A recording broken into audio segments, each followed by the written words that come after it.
Oh, Tell me. dude. Tell me about it. You and everyone listening to this need to check it out. I sent the link. Yeah, dude, Dude, this it's is cool. so cool.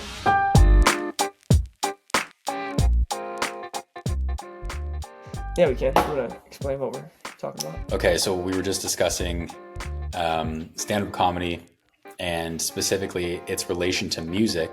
Mm-hmm. And I went off and I talked about how Conan O'Brien has said that they are very closely related.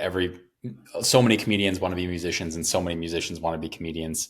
They're very closely related. And you pose the question, why do you think that is? I don't know the answer, or I Yes. don't think I have an answer. What is your No. thoughts?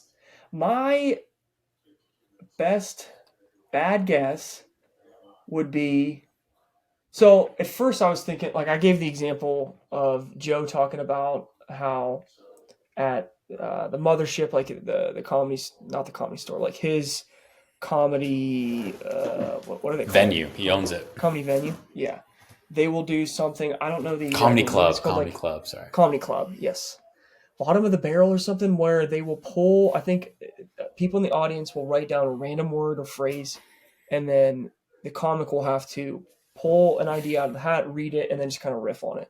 Just like kind of go. And sometimes it like leads nowhere. I think the example they gave was like green sneakers, where it's like, I don't know what am I supposed to do with this? But sometimes you get an idea that turns into something, and then that turns into something, and then Joe said he's had a couple bits come out of like that initial idea. Mm. And I was thinking with comedy, they that's an art form where it's being tried out like live. Like it's like I don't know. It's like I'm just like not dancing, but like I'm just kind of going with the flow. It's almost like a conversation, I guess. I don't know how to explain it.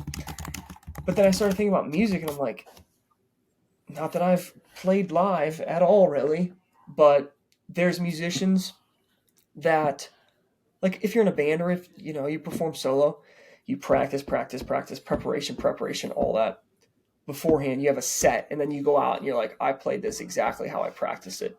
But then there's also you might have some other musician come on stage with you and you play live and you just like kind of jam out, Mm-hmm. right? Where it's more improvise. Yeah, you're improvising.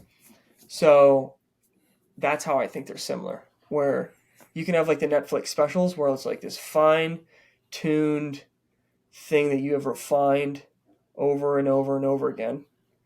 And then you can also have these improvising scenarios, and then it's similar with music. I think that's how they're similar. Yeah, that's a good analogy. I didn't think too much about the non-Netflix specials. Like I didn't think about when they were working out all their material. Because yeah, when you add that in, it definitely is similar. I've heard musicians talk about before, like maybe I don't even know if I've heard them talk about this or I've just noticed, but like they will definitely. I think I've heard comedians talk about this, but when things are going well, they will like kind of come off of their set to like continue on with that joke, even if it wasn't whatever. They're just riffing on if like one word or one punchline hit hard, they'll like continue on, get a few more Mm. laughs. I imagine the same is like at a. I don't know if I'm sure you've been to a concert, but if like I've been to a John Mayer concert, like when he's playing, it's like. If he hits a certain lick or whatever and he's doing it like 3, 4, 5 times and the audience starts to like cheer that he's doing it a few more times and he just keeps feeding it or whatever, or he references Oh it yeah, again later in the song, it's like it's the same thing, like it's like that feedback you get from yeah, the audience. So yeah, yeah. I definitely don't very know similar. how. Yeah, with especially with musicians, how they write music, how they like when John hears something that maybe he plays new during a set that does he go back to the bus and then he's like, oh, I'm gonna like figure out the rest of this idea. I don't know how. I would imagine it's similar with comedy or any other art form that like everybody's writing processes are or a lot of them are different. Hmm. Now I'm thinking of like Rick Rubin talking about like how you have like Eminem that writes down everything, or you have a guy like Jay Z that doesn't write down anything. It's like, oh, okay, but they both do well. So yeah, I don't know. I Yeah, don't it's know, man. interesting. I imagine it would vary a lot. I know Jerry Seinfeld he's in the camp of sits down every single day and writes. There's that really good quote. I don't know if you've ever read the Stephen Pressfield War I of was Art. just gonna say War of Art. That's War of Art. And the line is, I only write when inspiration strikes. Fortunately, it strikes at 9 every morning. 9. Yeah. It's like the best quote. So good. So true, man. The inertia to start something, whenever I'm writing a new script or something or anything, like the weight of the script before it starts is like, oh my gosh, like I don't want to do this. There's nothing. And then you write for 5 minutes. You're like, oh yeah, lots of ideas here. It's so funny. I trick myself every day. I don't know Even why it's like that. Yeah. I don't know, man. The brain. Even in the mornings, I started taking cold showers first thing in the morning. And dude, you got to see me outside of the cold shower. Like I'm standing there. It never gets easier. I'm like, it never gets easier. Oh, okay, yep. We're gonna be in there, and we're gonna feel great. We're gonna feel great. And then immediately after I come out, I'm like, I feel fantastic. Remember this for tomorrow. And then tomorrow comes around. Yes. I'm like, I'm cold. No, it never. I don't want to go in.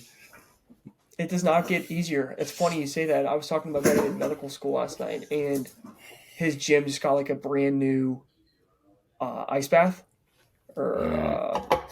ice bath. And I looked this thing up. It's like $26,900 or something crazy. Casual. And he's like, I was in there for 17 seconds, and we go on. We're talking about it. And I said the exact same thing as you. I'm like, dude, it's funny. Like with the cold shower, I still have never gotten used to it. Like there's never a morning where I'm like, all right, this is easier than last time. It's always like, all right, if we're looking here and it's 8 o'clock and 20 seconds will be like, you're just convincing yourself to postpone the pain. And it's like, dude, I will do anything. I'll start shaving. I'm like, Yes. Oh, I got to pluck my unibrow.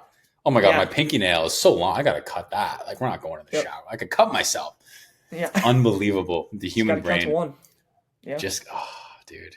And then I don't know what happens. Eventually I'm just like, okay, it's been 3 minutes. The water's been running for 3 minutes. We have to go in. Like, it's got to go in. Yeah. It's got to go in. How long do you go in? Like a minute? Oh, yeah. Like I pretty much go in enough to wet my hair, which we'll get into in a sec. Wet my hair. Yeah. And then I usually just like soap down a bit. Like, because I usually end up taking another, like if I work out, I'll work out after my like later in the day. Like that's the first thing I do, cold shower. So I'll work out and then I'll actually shower later. So it's not like I'm not really in there to get clean. I'm kind of in there to just shock the system. Dude, I the longest cold shower I've taken is maybe a couple minutes, but like honestly, on average, like I'd say a minute. Like some mornings, dude, I'm in there for 20 seconds. I'm just trying to get cold and then just leave. Yeah. Or I'm just trying to shock the system, you know? I think Huberman talks about this. Oh, jumping off point. We'll get back to Huberman in a sec. Yeah. Huberman talks about this. You kind of want to get over I think he said 2 or 3 like barriers. So he's like, you want it to be hard and you want to quit and you want to push past that. And then it's going to be easy and then it's going to be hard again. And you're going to want to quit and push back past that one. And then maybe one more. And like, so it's not a timed thing. It's more of like like levels of your brain. So it might vary on day to day, but it's more of like mental stress, conquering like the, whatever it is, the stress. Yeah. The desire to leave. So interesting. Yeah. Yeah. The mind, dude. The mind. When you said Huberman, I was going to bring him up I haven't listened to honestly most like any of it, but the one part I saw of Goggins, him talking to Huberman, there's some part of the brain where like, I don't know if the example was cold exposure, but like if you do something that like you don't want to do, like a cold shower, like a workout, that part, I want to say like gets bigger. Which makes sense. Like, yeah, I don't think it was like a fear part getting smaller. I think it was like not that there's like a bravery part or whatever. Yeah. Yeah. But some part gets bigger. And it doesn't get bigger if you think it's easier. So I don't know. Yeah, with the cold, I don't know. Like, hopefully that part's getting bigger because it doesn't ever get easier for me so far. Yeah, I watch Sahil Bloom every day. Like he has YouTube now, like him doing cold wisdom, where he goes into his cold plunge and talks for a few minutes, and I'm just like, dude, that's nuts. Every day for a few minutes, he's also delivering a YouTube video at the same time. I'm like, come on. I don't know. I don't know either. Yeah, my only guess is that they just get acclimated in some capacity. I mean, I don't know what the upper limit of some of the people that use them stay in for. 3 minutes is, I think, the usual like top time that I hear from people.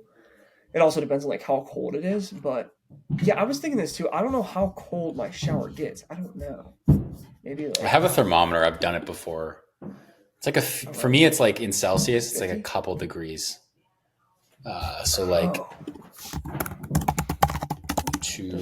it's like the glacier. Yeah, like mine's like low 40s Fahrenheit probably. Okay. I think I'm in the Probably basement though. It's similar just to so cold. Yeah, dude. I'm sure it is. Yeah. It's cold enough. It's cold enough. Cool. On the Huberman front, dude. I don't know if you saw this. Huberman Lab released like an AI tool. Did you see that? No. Oh, dude. Tell me about it. You and everyone listening to this need to check it out. I sent the link. It is ai.hubermanlab.com. I just sent it in the chat if you want to click. Dude, they've indexed every episode, every guest, and turned it into an AI tool that you can search. Way. Dude, it is literally... it's from him. It's from Huberman. So, dude, it's like legit all I've been looking for, because I never want to listen to a Huberman podcast, if I'm being honest. I just want the information. And I don't want to listen through in a podcast. I want to ask it whenever I want to ask it. And I want to get it. And this is exactly what I want. So, dude, this is so good. Like, I hope that this kind of tool gets developed for so many different creators, because, I mean, it's so useful. Because there's, like anything. Like, even cold exposure right now. Like, hey, Andrew, how you doing? How's your morning? Andrew, right? What's the upper limit of, like, staying in a cold plunge? And what temperature, and like, hell, even if it like gives me a direct answer, or it's like, hey, the best would be like, here's the direct answer, and then also here's this part of the clip from this episode that you can go back and listen to, and it'll just get better and better. So I just asked it because I was curious, because I remember hearing Chris talk about this. How much cold exposure should you get every week? And they use Chris as a source, so I know it's legit. And so they use Rich Roll, Huberman, Susanna Soberg, and Chris Williamson as the sources.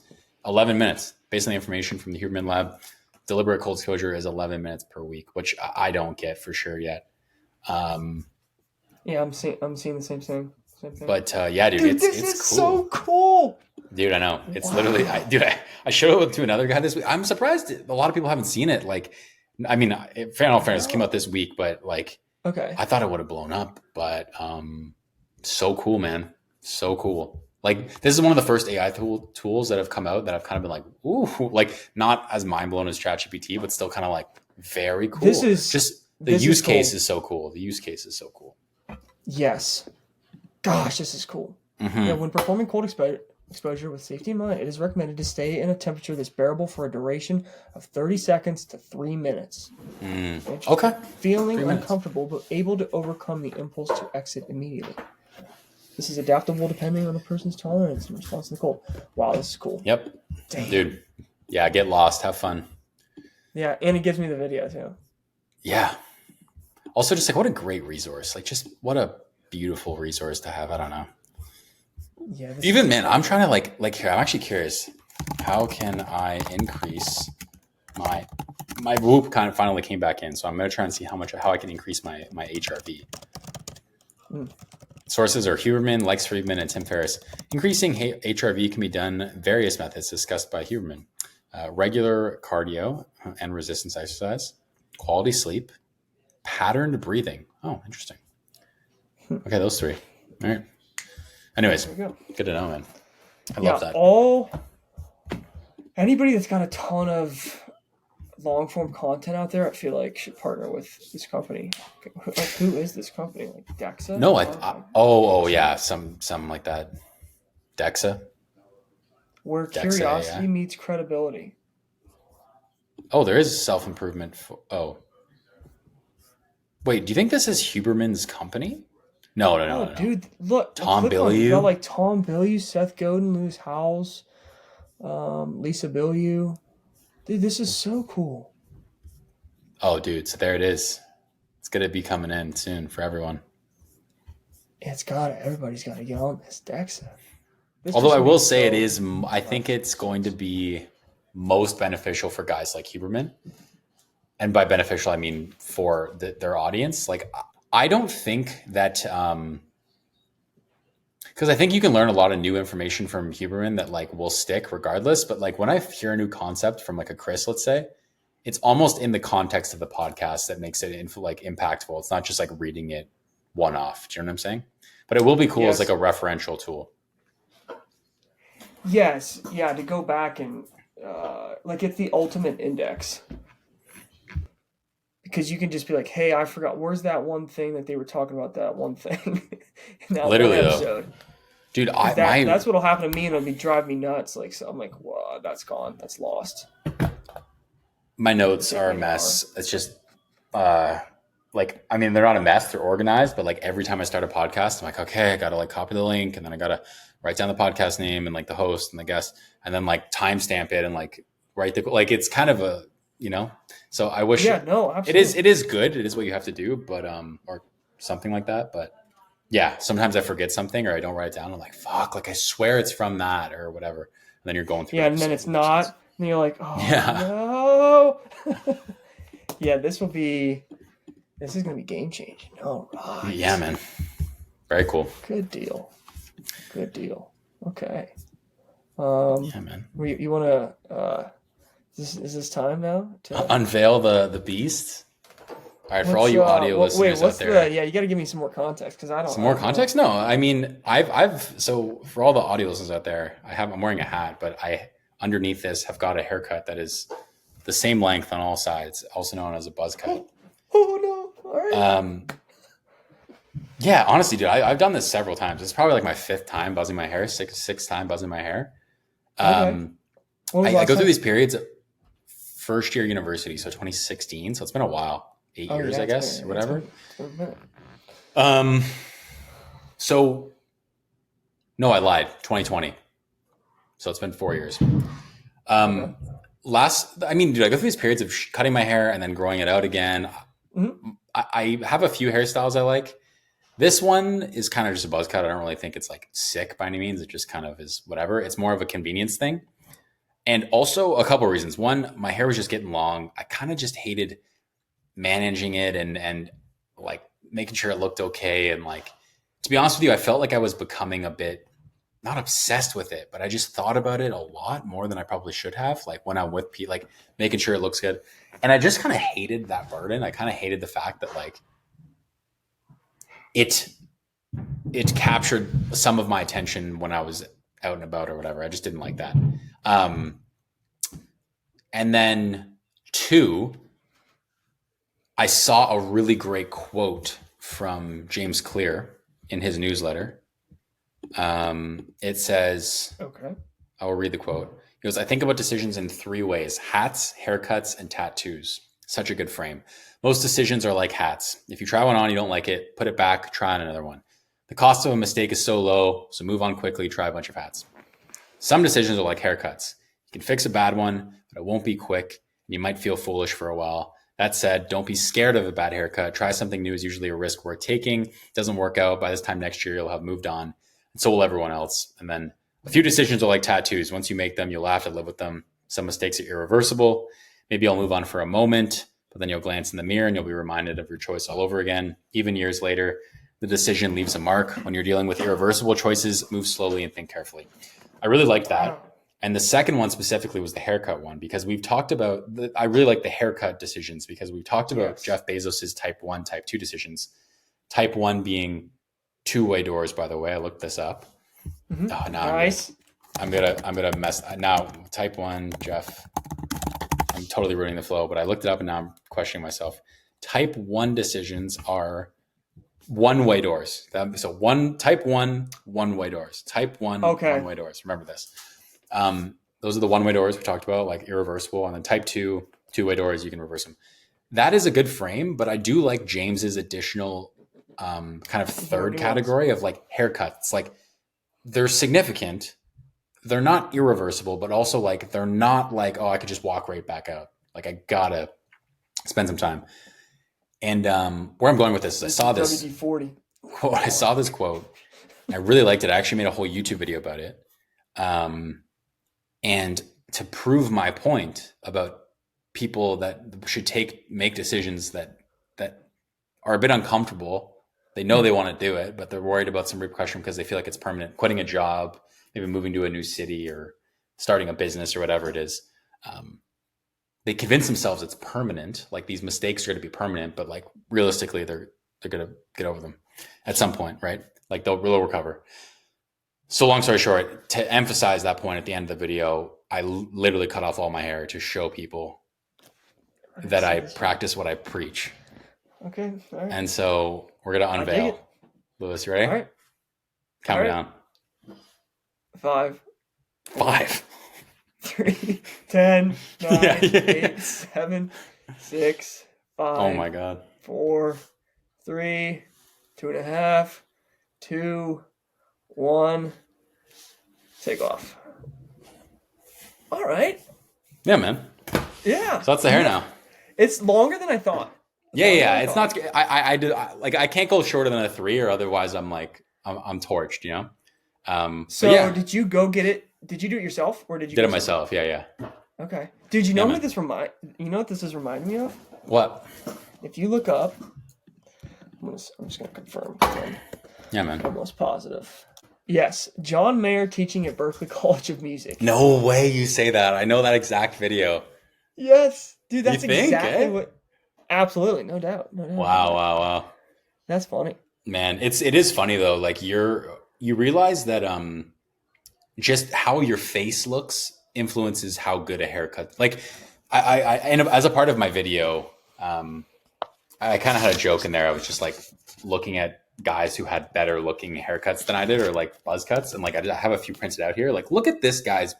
Like, this isn't the thing. It's all of that. You know, we're looking at Brad Pitt. Wait. Yeah, you said. Yeah, I was looking at at your video. And then same Tom Hardy, right? Like, it's not the haircut. It's like yeah, he's it's not the hair. And then, you know, like Channing Tatum, like it's not the buzz. It's like just he's got the whole thing, right?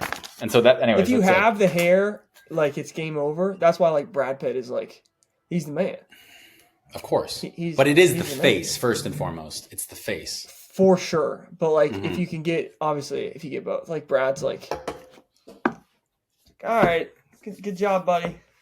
He kind of can pull off any haircut. You did. He's had several haircuts that he could pretty much do whatever he wants. Yeah. Some guys just got it, man. Some guys just got it. My dad. This makes me think. My dad. He was.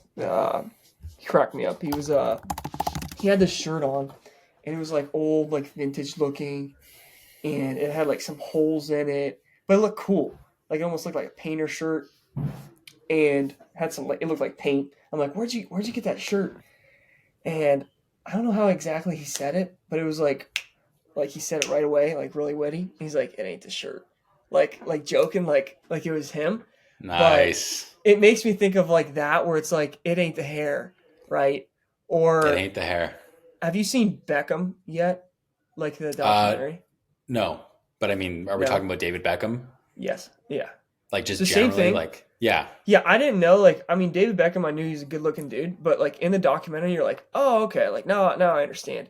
And same thing, he would have like this, like the huge. I'm trying to think, he played in like the '90s or like the early 2000s, and like these suits that are like so huge, and like they don't look good, but like I'm watching, and I'm like, that suit kind of looks cool.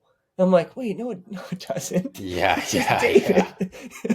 And some people can just like that, you know. That's why like fashion is a thing sometimes, where like suddenly you think this shirt looks cool, and it's like, wait, it kind of does, but like, it's only cool because he wore it at some point, you know. Yeah, exactly. So, no, he's a guy like you realize those guys like, oh, you could have just been a model. You could have just forget about soccer. You could have just modeled, you know? Yeah. So no, hands down. That's why he has like 80 million followers on Instagram. Yep. Yeah, he's pretty cool. He's probably one of my I think we've talked about him. Maybe I don't know. He's probably one of my favorite athletes, I would say. Oh yeah? Yeah. Yeah. Huge. Yeah, I don't know much about him. I don't watch much TV, but I have heard the documentary's sick. So I Yeah, gotta the check that documentary out is at really some cool. point. It's only four episodes too. That's mainly why. Okay. It's like, Low yeah, it's commitment. really cool. Yeah. 1 or 2 nights, yeah. Um, I I got my I'm in Noah. Since I pre-ordered Noah Kagan's book, I Okay. get the monthly 1K course All right. that he has for free, and it's only like $50, I think, but it's whatever. It's still free, and yeah, I'm actually trying to follow through with the challenges and what he asks you to do, because I remember when I read 4 Hour Work Week, I'm like, oh, challenge, I'm like right to the next chapter, like didn't even fucking. And yeah, he was like, the first one was the dollar challenge, and so I asked, I got my dollar, got my friend to send me $1, Nice. and I didn't think he would, because I didn't think any of my He's like, friends what would, is because they this probably just be for? like, well, not What is because this? no, it's not because that's much. Just more like, okay, I'll buy you something next. It's like, no, like I No, need you to that's not the send point. me over our banking apps $1, like, you know. Yes. But he sent me one, and I appreciated it. And I tweeted at Noah saying, "Look what I got," and Noah responds. Oh, nice. Yeah, I responded with the That's little sweet. clapping emoji. So I got Hell yeah. a little love from my guy Noah. Good deal. I got the book too. It's really good. It's Yeah, I'm enjoying it so far. yeah, I'm only like maybe first I like skimmed through some of it, but like I only read like maybe the first chapter, and yeah, it's there's a ton of great ideas, and one of the sentences that I love, like I'm paraphrasing, but I should write it down, is like, yeah, some people will never, like they're so focused on the million that they never get the first dollar, Yes.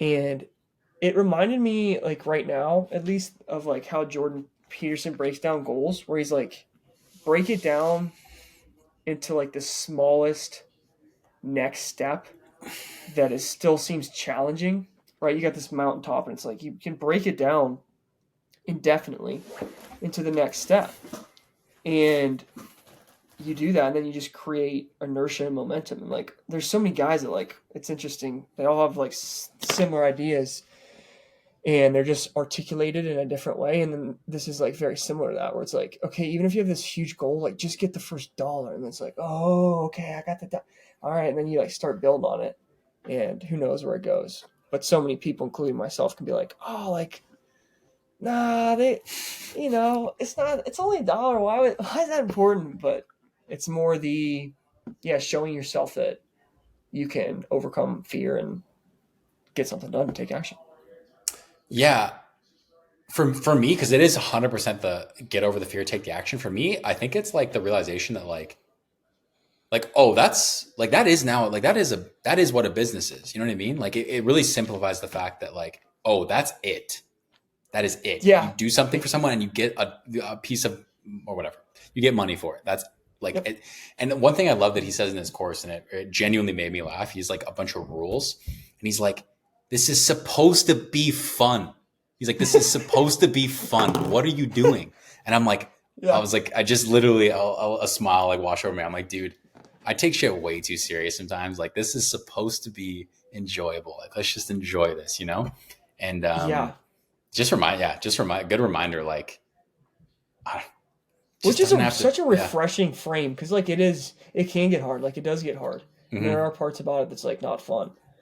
Um, at least in my experience so far. But he puts a really good frame on it, where it's like, yeah, it can be exciting, it can be fun. Uh, you just gotta look at it that way, or try to look at it that way, at least. Yeah, man. He has another good one in the book. I don't know if you remember, if we've gotten there, but he's like, or maybe it was in the podcast with Tim. He's like, yeah, but Noah, like, this won't scale. He's like, yeah, how about you get one customer first? Like, it's the same thing as the dollar versus Yeah. a million or whatever, 1,000. But it's like, this won't scale. Like, what are you talking about? This won't scale. Like, Just get the dollar. oh man, Yeah, I no, do it's that too. Yeah. oh man, Yep. so easy to do, so easy. Yeah, just take action. Like it's such a cliche thing, but like I don't know, like I'm sure it's just like anything else where there are probably entrepreneurs that like had a super planned out thing and then executed on it. And then there's also people that like just had like a sentence. It was like, all right, we're going to sell this. do landscaping and like figure it out along the way. And he is more like, this book is more like so on that end. And yeah, it's great to do that, because I can fall into like overthinking, over analyzing, over planning, over this, that, whatever, and not like, you think that you are making progress, and like you're just actually like going like this. Yeah. Like, you're moving. Sure. In circles. So, Dude, it's so true, man. It's so easy to convince yourself that you're getting shit done. Like I I'm gonna do landscaping this summer, and like the first thing I did, of course, is like, well, I gotta buy the domain, and I gotta like set up my social medias. And literally Noah called me out in the course. He's like, you guys, you entrepreneurs out there, like first thing you do, you start a business, get a fucking domain. He's like, what are you doing with a domain? I was like, oh, like got me right there. It's so funny. Like, what is that doing? Like, go and knock on a door. What do you mean getting a domain? Like, who cares about your website? And I was thinking about that. I'm spending a day like making the website nice, and I'm like, how much of my business is gonna come through here? Honestly, I don't. Probably 1%. What are we doing here? Yeah. We're allocating resources to the wrong parts of this. So, yeah. Yeah, I heard Sam Parr talk about that with Nick Bear. I think he called it like loser mentality when you like buy domains and you think of like logos and like, dude, even the company name. It's like just like it's not as important. It's not nearly as like, sales is like fundamentally the thing that you have to get rolling. Like, without that, there is like pretty much nothing. Yeah. I struggle with it just as much as anybody. So it's nice because it really simplifies everything, but it also sucks because it's like, that's the thing I don't want to do, though. You know, that's the thing I don't want to do. It's the same thing with like the cold shower, and you're like, no, I just got like we'll figure this thing out in like a minute or two, and then it's the same. I think it's the same thing. It's the same. So funny, man. So yeah, hopefully, we keep taking action, and we'll see where all this leads. And it's interesting too with us, where, I mean, we've talked about this well, maybe not in this exact way, where like a bunch of the creators that we follow, like, were like business people first, and then they started creating content, where we're more like, we started the content route first. And I don't know how they would have done it if like they were our age today, but it's cool, at least right now, thinking how we can document the journey, and like where it'll lead to, and like what our conversations are about now versus like what they'll be like in the future. I think that genuinely, more than anything, I enjoy making content because it serves as a time capsule of sorts. Like, I think that that's easily the most underlooked, views, subscribers, listeners aside, whatever. I think that is easily the most underlooked aspect of creation of any sort. It's so cool to go back and read and watch and listen to your old stuff. Like, it's really cool. It's time. So yeah, I feel you, man. Yeah, that's a good point. Yeah. What was I just going to say off that point? Damn. Can't remember. Dude, Casey Neistat, you familiar? I mean, I know of him. Oh, first off, I mean, he's like a YouTube OG. I don't know, like he's like okay. So here's the thing. He's the man. Casey's one of those guys where you're like, oh yeah, YouTube OG, of course. And then you know how it's like, oh, Tim, yeah, Tim's been on podcasts, blogging, he's been there forever. And then you read something or you see an interview with Tim, and you go, oh, right, you hit hard, like, you know what you're doing. I watched Casey Neistat's newest video, posted it today, and I wasn't even going to click on it. It's kind of a weird title. Sometimes, whatever. I don't really watch all of Casey's videos. I probably watch like 75% of Casey's videos. I do have notifications turned on for him, though, so he's one of the few creators. And I click on this video, and dude, I teared up at the end. He is such a good storyteller. The video is about him trying to run a 2:59 marathon for 20 years. And dude, Casey just knows, like, when I say, like, Oh, he's the GOAT. Of course he's the GOAT. No, like you go and watch that video and you go, right.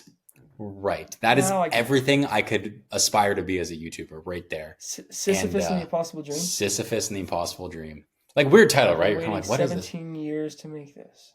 Dude, it is just, it's like you're watching the video and you kind of, you know what's going to happen, but it's just such good YouTube. It's like exactly what the platform should be. But anyways, give it a watch. It's also marathon based and athletics based versus like filmmaker stuff kind of. So I think you'll enjoy it as well. And people listening will too, I think.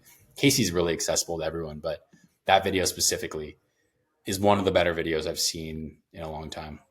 All right. Yeah. I'm all into it because I'm check it out. And if you have you ever seen a Casey video?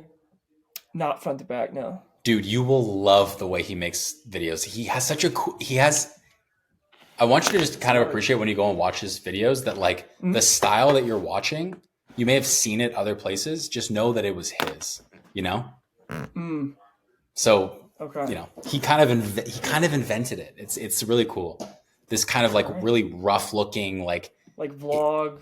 It's like a vlog, but it's perfectly framed out. He knows exactly what he's doing. It's unreal.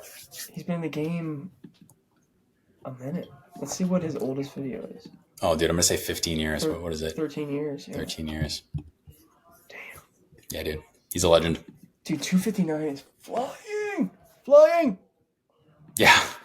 That's what I realized. It's hard. That's so fast. Today I ran like, I don't know, 4. My run Under Armour like shuts off sometimes randomly. I think I need to update the app. But anyways, within that, I was doing, I guess, some intervals, and I don't know how fast I was going, but even like I couldn't imagine I was going at I think 259 is like, I should know this off the top. I think it's 650. 650. I might have got close to that, like because I was on the intervals, like going really fast. That's so fast to go that long. For 3 hours. 3 hours, yeah. That's yeah. It's like it's just 3 hours. Well, that's the thing. It's like it's so long, right? It's not even like the speed. It's like the speed for like 3 hours. You're sprinting, like you're. I don't know. Maybe that's not the correct way to think about it because. Like thinking about it right now, I ran half marathon last year in April, and that pace felt so fast. It felt fast compared to like right now. I'm like, I feel like I'm like not really moving that much. Or like that's what I train my easy miles at. But I don't know if I'll ever be like, yeah, 650 just feels, it's like, I can go run this because my PR, my best, like on a 1 mile, I think is like a 6. So that puts it more in perspective, I think, for people. It's like that's my 26 fastest. times. Yeah, if you're when I go to the track, I have to remind myself like, 13 times 4 is 52? Yeah, right? Yeah? I don't know. Something. I think it's that. And let me see here. 13 times 4. Yeah. So I do that because sometimes an easy way that I'll track how fast I'm going is if I kind of got it down like a little bit where like 2 minutes, I'm like, when I look at my watch, I'll be like, okay, that's an 8-minute mile. Or if I run like a minute 50, that's like a 7:20, I think. And what I'm getting at is like, I'll be like, okay, the half marathon's like 52 laps. And a half marathon's 52 laps? Yeah, because like at the track, it's like four laps is a mile. So like 13 miles is like 52. 52 laps would be like the half marathon. So to your point about the marathon, it's like I'd have to go to the track and run like 100 laps sprinting when I run like 4, the fastest I can possibly. It's like 6:35. That's wild. Yeah. Yeah, I guess I've never really taken that in because when you watch the guys run that speed, you're kind of like all the other guys around them are running at that speed. You're like, that's okay, I guess. Like, and I'm at the very back of all. Like, yeah, it still doesn't look as fast as it feels when you run it. And then you have the guys at the front, like what's his name, like Kipchoge. I can't. I don't know how to ever say his name. Yeah, I the guy can't who remember. has the record right now. Like, what is it? Is Dude, it I think under it's like a 2? 5:30. I think he broke 2. Yeah. Dude, like, Iliad Kopchaj? How do you say his name? world record marathon. Yeah, Iliad Yeah, Kipchoge. Kipchoge or something. And Maybe he got like a he's 2:01. oh, Kipchoge never someone ran beat the. it. Kelvin Kiptum in this 2023. He got Wow. 2 hours and 35 seconds. So he beat him by like 40 seconds. They're both from Kenya. It's so Wow, a lot of interesting too. Africa Like, on the map here, eh? Kenya, Ethiopia, yeah, Ethiopia. yeah. They're just. I don't know why it's like that part of the world is just like the best. I think like Yeah. a lot of them run in like almost sandals too. Like they don't like where they're from, like the villages, and they just you become such a proficient. Like you're just spot on, perfect running form when you don't have any shoes, and that might sound ironic, but risk of injury, like you just learn how to like actually run. Right. And How we were supposed to. yeah, and then they're also like the frame, like they have like long legs, and I think like the how tall is he? But I think like the best runners are like 5'10". Oh yeah? Yeah. Oh wow, he's only 5'6".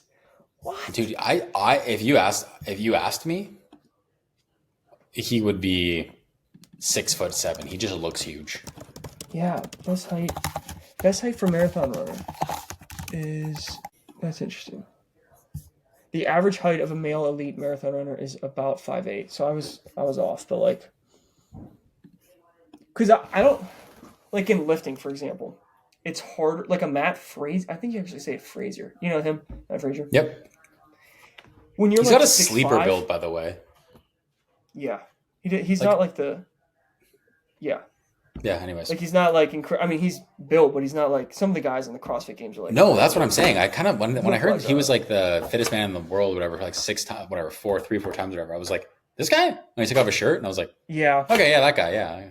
it makes me think of like I've heard Rogan talk about like the guys that have the best gas tank, like the most endurance in UFC. I think I've heard him say this is like a lot of times they're actually not the leanest people because I guess that makes sense, eh? when you're shredded, like you don't have any like fat, like you don't have any, and fat's like a from what I understand, like a battery, like it's energy, right? And if you're just like so lean and you're just like bone and muscle and you just don't have any like reserve tank to like tap into, that's how I kind of think about it. With like Frazier just has like strength, he's like Olympic strength background, like Olympic lifting background, and he also has like the endurance from like not being like super shredded. And I that's my guess of like why he has been so great. Yeah, he's incredible. Like a whole tangent to himself. But what was I going to say about? With weightlifting, like a 6'5" guy, since he's so like a 6'5" dude, just like from physics, if they're squatting, they have to like move the bar way further than a guy like Matt would, or it's just like up down versus like way more. And I would imagine I'm probably wrong with this with running, or like if you're 5'10", that's probably like the or like 5'8", right around there. It's the same thing with like strides. You just don't have to move as much of your body to run. I don't know if that like makes any sense, but that would be my best guess of like why most elite runners are like 5'8", 5'10". But is that distance though? Did you say marathon? Yeah, I remember seeing. I think I heard that on like some. Because I know that like YouTube track short. runners are like shorter, like sorry, like sprinters, like guys who are running for speed are typically shorter, and like Usain Bolt's some like weird anomaly. Yeah, he's the anomaly because like you could use the argument, I guess the other way too, like you saying it's like your legs are so long that like if you move at the same speed of the shorter guy, but your legs are longer, your strides longer, you'll go faster Right. and longer. But yeah, I don't know why like the 5'8" guys are like the elite marathon runners. Maybe it's just like that's who ends up running, and like maybe there's 6'3" people play basketball and they don't want to go run. Right, true. Just like a selection That might be a bias thing. thing. Yeah. Right. I don't know. Anyways, those guys are going so fast. Yeah. Yeah, I can't even go that fast. I can't even go that fast for 400 meters. No, that's a long. 400 meters is a lot of running.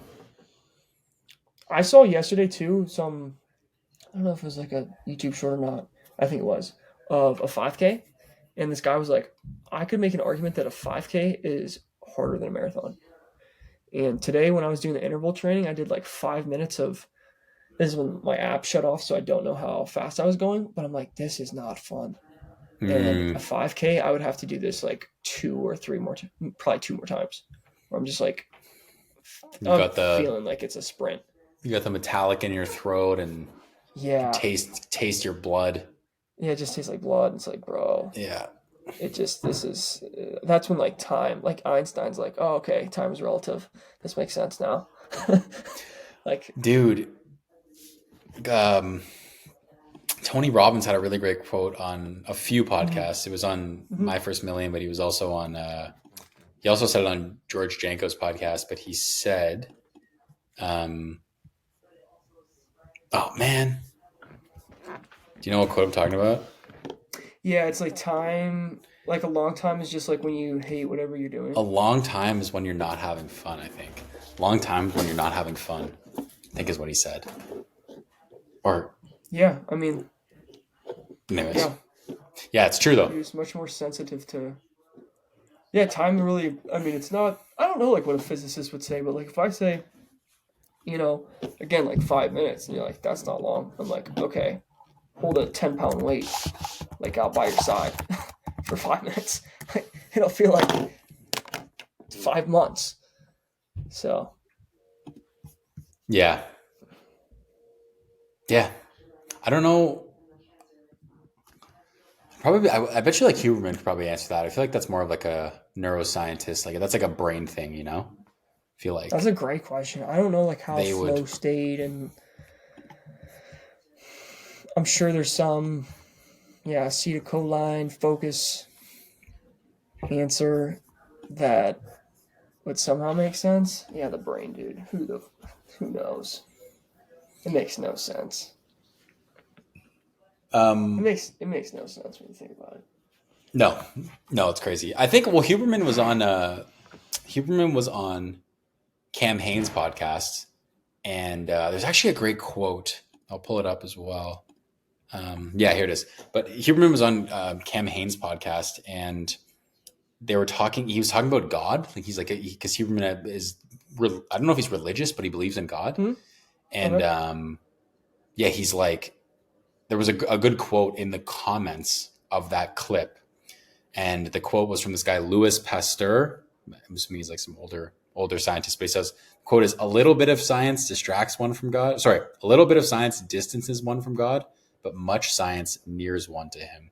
And that's basically what Huberman was saying. Is like, it's at first you're like, oh yeah, Big Bang, whatever, blah blah, and then he's like, then you see the brain, you know how it works, and you're just like, whoa.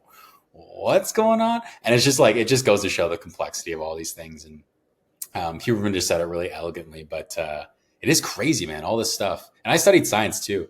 And you kind of just like, you're looking at this stuff and you're like, yeah. And then like, sometimes you're sitting in class and you're like drawing like, I don't know, some neuron and like how it's interacting with like, acetylcholine or something. And then you're just like, someone figured this out. And then also like, this is happening a trillion times in my body every day. Like what are we? And everyone's like, so just look over and slide C here. And it's like, oh my God, like what's going on here? No, it's crazy, man. It's wild system we got here.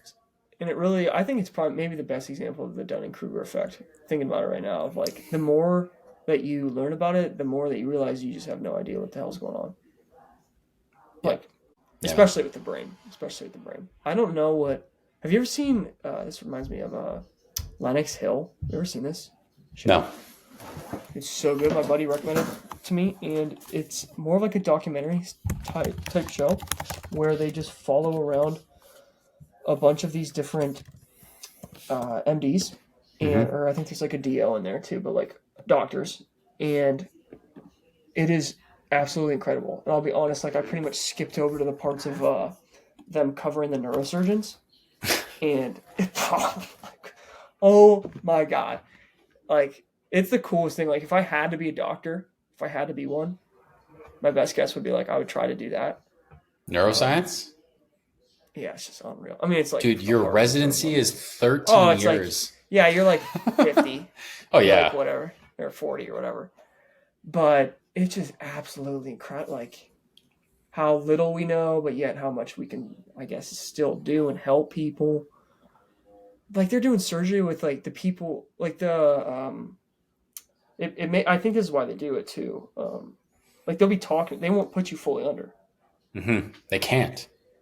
No, they can. I don't mean, sorry, they can, but yeah, it would be against their best judgment, right? Because they need to make sure they didn't just murder you or ruin everything.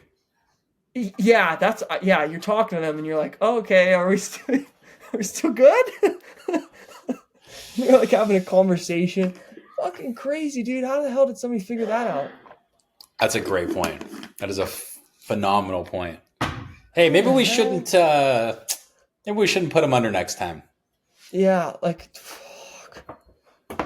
Or they'll have, like, a couple scenes, they'll have, like, medical students come in.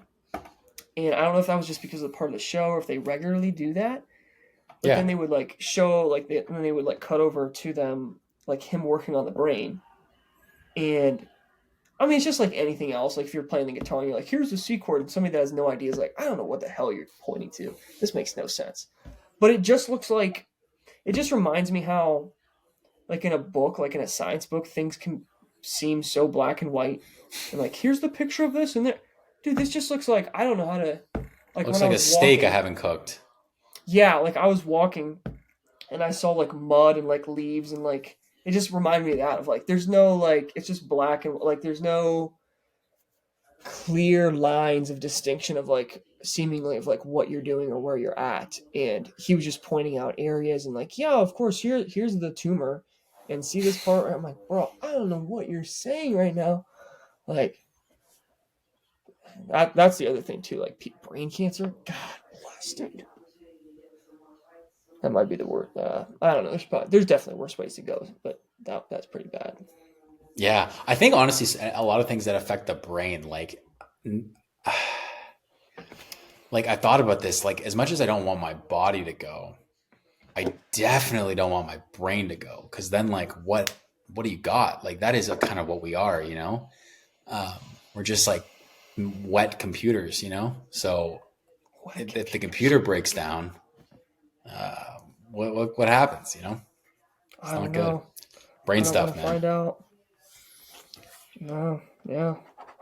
So, but it is incredible. I recommend watching Lennox Hill. All right, looking at the poster here. I will have to give it a go. It's like 100% Rotten Tomatoes, 8.7 IMDb. Hard to beat. Oh wow! Yeah, I didn't even notice that. That is crazy. Good for them. Yeah, it's one of the rare ones. Damn. Yeah. Wow. Okay. Yeah. Very cool. It's sweet. The two. It's in New York. Okay. Lennox Hill is a suburb, or it's a borough. Nice. Yeah, from what I remember too, like I don't know like who started it specifically, but like they cover. They're both like just unreal. They're so cool. John Bukvar and then David Langer. Like they started, from what I remember, they started this wing at this hospital that I don't think it was like, I think it was just a public hospital in New York, like not very prestigious at all. And then they built it up to what it is now. And it's like has a huge neuroscience or I don't know what the department neurology or the hospital. Neurology. They built it up from like ground zero. That's sick. Yeah. That's awesome. Cool. Yeah, that's a good recommendation. You got to check it out. There you go. Because that's also, I feel like everyone can enjoy that, you know? That's not like a super niche thing. Like people just, there's something super mysterious about doctors. Like I know what they do, but like I don't don't really know what they do. Yeah, it shows a bunch of different ones. Like there's they show an emergency medicine one, which is fucking wild. Dude. Like it's Wild West. Like because they just have like so many different cases that come in, and then they have a OBGYN, and then the neuroscience or neurology. I think that's the 3 departments that they cover. Yeah, like to your point, like it shows you, I guess, behind the scenes of like like what they do, and then also I forgot about this part, but like doctors have doctors. Like I won't go too far into it, but like one of the guys on the neurology board gets cancer. Wow. And then you're like, oh, dude, like now he's got to go to a doctor, and like it's just some crazy shit. Wow. Yeah. Yeah, it's wild. This is reminding me of 2 related medical other pieces of media for people to check out. The first one is a book that I genuinely think everyone should read in their life. That is such a good book. I've only read a little bit of it. I haven't. Oh, you have to finish it. All right. Like, I'm not joking. You have to finish it. This is one of the few... My buddy in medical school gave me this, yeah. Dude. He's the one that recommended Lennox Hill, too. Okay. When Breath Becomes Air, everyone is what we're... It's got by Paul Kalanithi? Yes. Kalanithi? Paul Kalanithi? Is he, he's going to be a not scientist. What do they call? Just a neurologist? I don't know. He's an oncologist, I believe. I thought he... Oh, no, sorry. He's a neurosurgeon. You're right. Yeah, I'm thinking of... Yeah, you're right. He is a neurosurgeon. So he's a neurosurgeon. And yeah, he gets diagnosed with lung cancer. Yeah, and it's his memoir or whatever biography, but it's so good. And you have to finish it specifically, Lewis. You have to finish it. All right. Yeah, he starts. From what I remember when I stopped reading, like he started losing like a bunch of weight, and then had low back pain, which I don't. From what I remember, like those are like quote clear indicators of at least get to test for cancer. I forget like what it was. Like there was something specific where it was like, oh, like you should test for cancer, and maybe he didn't because he was just. He was in school, or like, he was attributing it to other things. He's too close to it. Yeah, that's a good point. Yeah. Wow. Anyways, read that book, and then there's a TV show that I love personally. It's about a hospital and doctors. It's a comedy. It's called Scrubs. I don't know if you've ever heard of it or seen it. I thought you were going to say something else because I'm watching a doctor show right now, and I'm loving it. But is it House? No, I love House. House is so good. Anyways, Scrubs is really good. I'm just gonna quickly tie it together. It's a comedy. It's kind of cheesy, but it's written really, really well, in my opinion. And it went on for quite a few seasons, and the characters are just super lovable. Storylines are good. Anyways, what's the show you're talking about? Royal Pains. Okay, no, never heard of it. I love it. It's this emergency. I think he's an emergency medicine doctor that working in New York at this like prestigious hospital and gets fired. But he got fired. I think the storyline's like the beginning of the show. He's playing basketball, and the guy that he's playing basketball with, like he's just playing pickup basketball, like drops over, like gonna die or like it's not good. Take him to the hospital, and he starts treating him, and then this big donor of the hospital comes in sick as well. Like some guy that's like donated probably millions of dollars, like pictures up on the wall kind of thing. And he didn't treat him first or whatever, like gets fired. Like apparently he triaged it. Like if you watch the show, like he did it correctly, but like he didn't prioritize this like wealthy guy.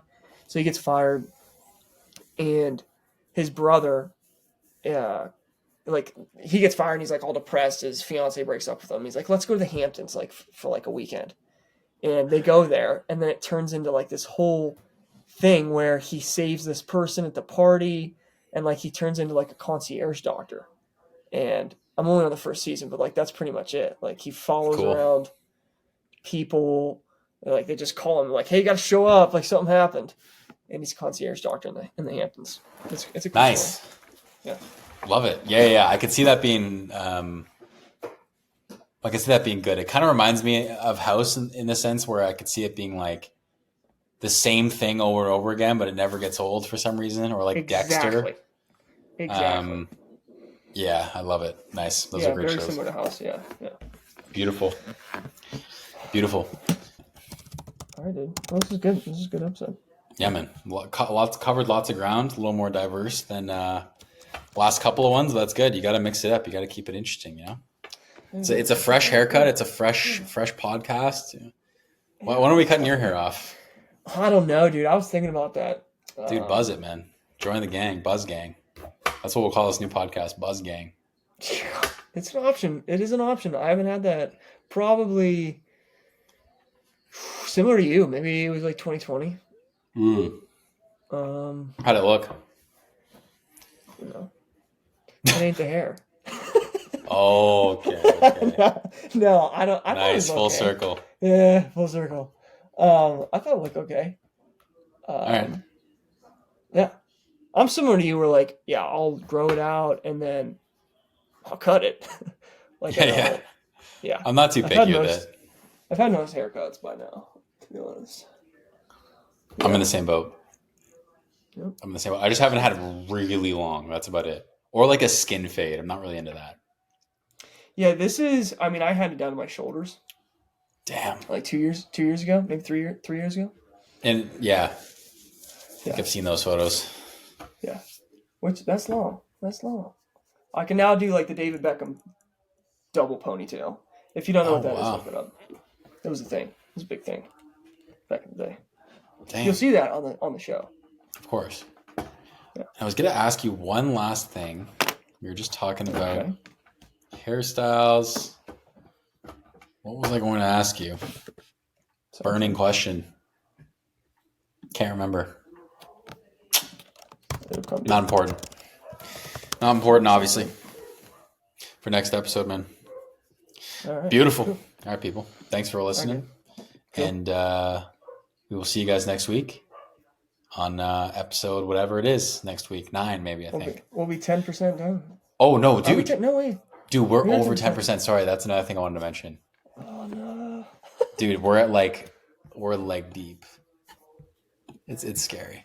I know for sure we're 10 because I saw that the other day and I was going to actually flag that. We're 10, yeah. As of 2 days ago, we're 10%. Wow. That is crazy. 10% on the year, people. So get moving, man. I don't know, man. I'm getting freaked out thinking about it. This is what it is. It's good, nothing's good or bad, but thinking makes it so. I guess. This is true. I want to leave the viewers with a quote, actually. I want to leave the audience with a quote. I'm rereading Meditations by Marcus Aurelius. Beautiful book. In book 10 of Marcus Aurelius's Meditations, verse 16, I think. I actually don't like the way it's worded in this. Don't like the way it's worded in the book, so I will just quote the one from Daily Stoic. The quote is, "Waste no more time arguing what a good man should be one." I like that quote. So, gonna leave everyone with that quote. And leave it there. Be 2,000 good. years ago. Good. 1,000 years. Still ringing true. Beautiful. For the next 2,000. For the next 2,000. All right, people. Good deal. Lewis. Till next week. Adios. Peace. See you guys.